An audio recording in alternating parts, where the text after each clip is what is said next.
আগামী 24 ঘন্টায় রাত ও দিনের তাপমাত্রা 1 থেকে 2 ডিগ্রি সেলসিয়াস কমতে পারে।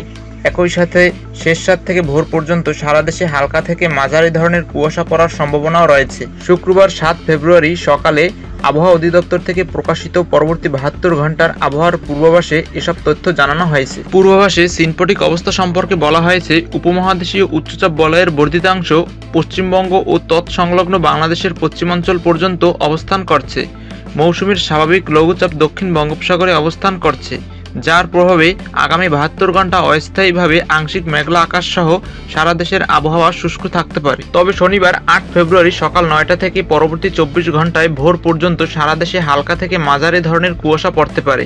ওই দিন সারা দেশে রাতের এবং দিনের তাপমাত্রা প্রায় অপরিবর্তিত থাকতে পারে। রবিবার 9 ফেব্রুয়ারি পর্যন্ত সারা দেশে হালকা থেকে মাঝারি ধরনের কুয়াশা পড়ার সম্ভাবনা রয়েছে। তবে সারা দেশে রাতের এবং দিনের তাপমাত্রা সামান্য বাড়তে পারে বলেও জানিয়েছে আবহাওয়া অধিদপ্তর।